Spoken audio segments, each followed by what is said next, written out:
Milky mist. இதுதான் இது மட்டும்தான் பன்னீர்னா only மில்கி மிஸ்ட். மின்னம்பலம் நேயர்களுக்கு வணக்கம். நான் விஷால் பொலிவர். இன்றைய நேர்காணலில் நம்மோடு இணைந்திருக்கிறார் அரசியல் விமர்சகர் மற்றும் முன்னாள் தாவேகா நிர்வாகி மணிகண்டன் வீராசாமி அவர்கள். வணக்கம் தோழர். வணக்கம் தோழர். தாவேகா தலைவர் விஜய் அவர்களுக்கு இன்றைக்கு சென்னை உயர்நீதிமன்றம் 1,50,00,000 ரூபாய் அபராதம் விதிச்சிருக்காங்க. குறிப்பாக 10 ஆண்டுகளுக்கு முன்னாடி அவர் நடித்த புலி படத்துக்கு அவர் வரி ஏய்ப்பு செய்ததாக இந்த ஒரு அபராதம் அவங்க விதிச்சிருக்காங்க. முதல்ல இந்த வழக்கினுடைய முழு பின்னணியை பற்றி சொல்லுங்க தோழர். பார்த்தீங்கன்னா 2015ஆம் ஆண்டு ஒரு கம்ப்ளைண்ட் போகுது. என்னன்னா இது ஆத்தரைஸ்டு கிடையாது, அன்ஆத்தரைஸ்டு. இதை யார் சொல்லியிருக்காங்கன்னா அந்த புலி படத்தோட தயாரிப்பாளர் அண்ணன் செல்வகுமார், பிடி செல்வகுமார் தான் சொல்லியிருக்காங்க. படம் நாளைக்கு ரிலீஸ்னா முதல் நாள் யாரோ போட்டு விட்டுறாங்க. இந்த படத்தில் நிறைய பிளாக் மணி வாங்கியிருக்காங்கன்ற மாதிரி சொல்கிறாங்க. அன்னைக்கு இவர் வீடு அலுவலகம்லாம் சோதனை பண்ணுறாங்க. அந்த சோதனையின் அடிப்படையில் பல ஆவணங்கள் கைப்பற்றப்பட்டதாகவும் அப்போ அந்த விளக்கம் கொடுத்தாங்க. அதை யார் கன்ஃபார்ம் பண்ணோன்னா திரு விஜய் அவர்கள் கன்ஃபார்ம் பண்ணாங்க. இன்னைக்கு அந்த தீர்ப்பில் ரொம்ப மென்ஷன் பண்ணியே சொல்லியிருக்காங்க. இதை யார் ஒப்புக்கொண்டார்னா திரு விஜய் அவர்கள் ஒப்புக்கொண்டார். 15 கோடி ரூபாய் கணக்கில் நாங்கள் காட்டல, பை மிஸ்டேக் அப்படின்ற மாதிரி சொல்கிறார். என்ன சொல்கிறாருன்னா 5 கோடி ரூபா கேஷ் ஆகும், மீதி 10 கோடி ரூபாய் பிற வழிகளில் நான் வாங்கியிருக்கேன், நான் வாங்கினது உண்மைதான் அப்படின்னு சொல்கிறாரு. அந்த படத்தோடைய சம்பளமாக அவர் எவ்வளோ வாங்கினார்? 35 கோடி ரூபாய். அதில் 15 கோடி ரூபா கணக்கில் காட்டல இவங்க. ஸோ 20 கோடி ரூபா தான் பக்கம் காட்டுறாங்க. ஆனால் அதுக்கப்புறம் அடுத்த ஆண்டு அது காட்டுறாரு. இப்போ என்ன ஆகும்னா, நீங்கள் வருமான வரித்துறை பொறுத்த வரைக்கும் என்னென்னா, நீங்கள் இப்போது தங்கத்தின் விலை மாதிரி தான். இன்றைக்கி ஒரு ரேட் இருக்கும், அந்த மாதிரி இருக்கும் இல்லைங்களா. இந்த வருமானங்களை தான் மக்கள் சேவைகளுக்காக அரசாங்கம், இப்போ அரசாங்கம் ஒரு மெட்ரோவாக இருக்கட்டும், வேறு பிற திட்டங்களுக்கு பயன்படுத்து. பார்த்திங்கன்னா இந்த பணம் அந்த குறிப்பிட்ட நாட்களில் வரணும். ஒருவேளை நீங்கள் அந்த ஆண்டு நீங்கள் வரி நீங்கள் கட்டலைன்னா அடுத்த ஆண்டு உங்கள் ஃபைன் போட்டு கட்டுவாங்க. அந்த ஃபைனுக்கு ஃபைனுன்னு சொல்லிட்டு உங்களுக்கு எங்கேயோ போகும். ஸோ நான் அதுக்கப்புறம் நான் கட்டுறேன்னு சொல்கிறது அது காலக்கெடு ஏற்றுக்க மாட்டாங்க.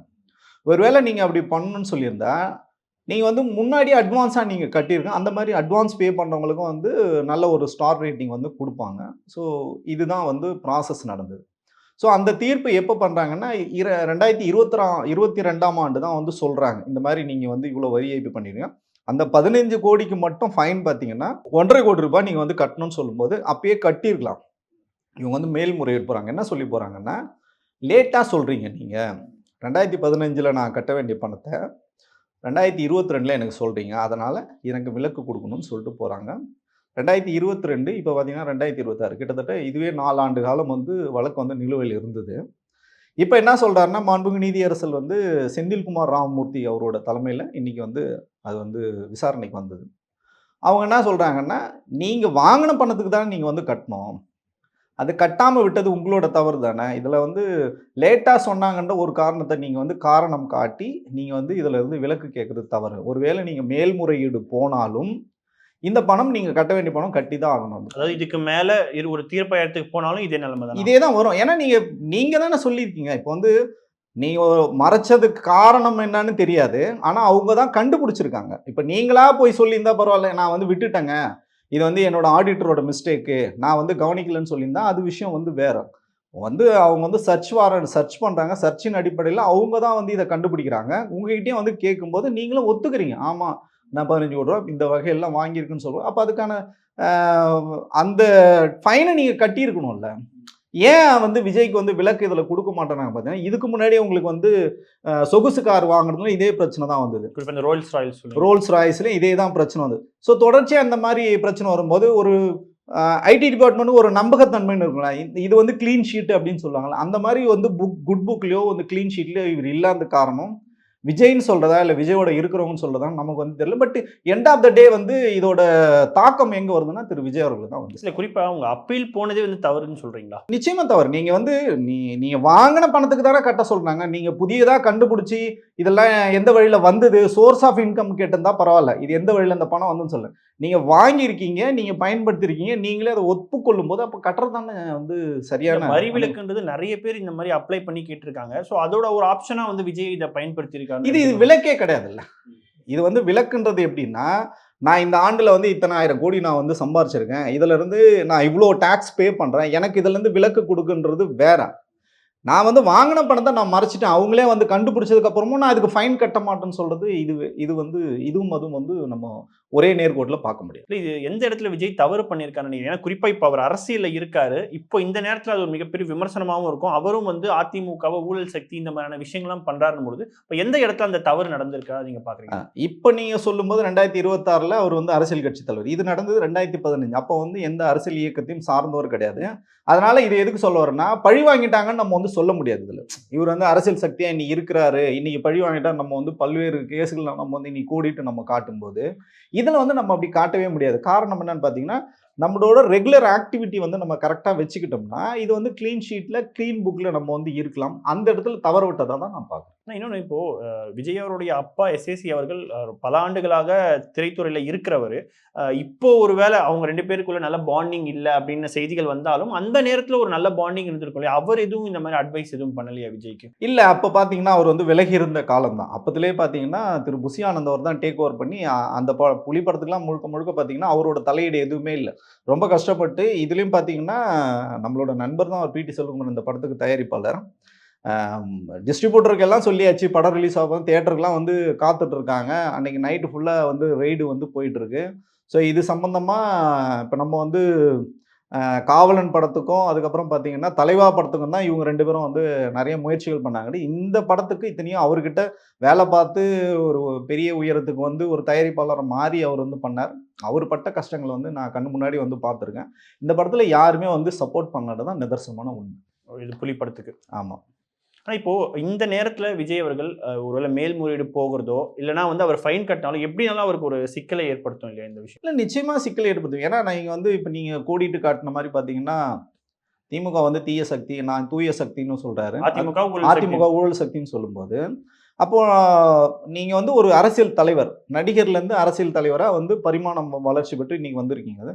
அப்ப நீங்க அந்த சமுதாயத்துக்கு ஒரு ரோல் மாடலா இருக்கும் போது இதுக்கெல்லாம் வந்து வழக்கு போகக்கூடாதுன்றதான் என்னோட தனிப்பட்ட கருத்தா இதை நான் வந்து வைக்க முடியும். இப்ப நீங்க வந்து ஜனநாயகம் படத்துலயும் அதே தான் பிரச்சனை. உங்களுக்கு வந்து படத்துல வந்து சென்சார் இஷ்யூ வருது. ஒரு பர்டிகுலர் போர்டு மெம்பர் வந்து உங்களுக்கு இஷ்யூ பண்றாருன்னா, நீங்க ரிவைசிங் கமிட்டி வந்து போயிடலாம். ஏன்னா ட்ரிபியூனல் இப்போ வந்து கிடையாது. நீங்க மும்பையில் இருக்கிறதுக்கு நீங்க அந்த ரிவைசிங் கமிட்டி போயிருந்தீங்கன்னா அதே மாதிரி தான் பராசக்தி படமும் வந்து வெளியிட்டாங்க. பல படங்கள் அந்த மாதிரி தான் வரும். அதை வந்து தவறாக இவர் வந்து வழிநடத்துறாங்க. நம்ம கோர்ட்டுக்கு போனால் நம்மளுக்கு ஈஸியாக கிடைச்சிடும். கோர்ட்டில் வந்து அந்த மாதிரிலாம் வந்து கிடைச்சிடாது. இப்போ நீங்கள் என்ன வேணாலும் வெளியில் போயிடலாம். அவுட் ஆஃப் த கோர்ட் என்ன வேணாலும் பேசலாம். கோர்ட்டுக்குள்ளே நீங்கள் போனீங்கன்னா எவிடன்ஸ் பேஸ்டு தான் உங்களுக்கு வந்து செல்லும். அப்போ அங்கே என்ன பிரச்சனைனா, அவங்க சொன்ன கட்டு நீங்கள் பண்ணவே இல்லை, அவங்க வந்து டைம் கேட்குறாங்க, 4 வாரம் டைம் கேட்குறாங்கன்னா அந்த வழக்கு வந்து அப்படியே நிற்குது.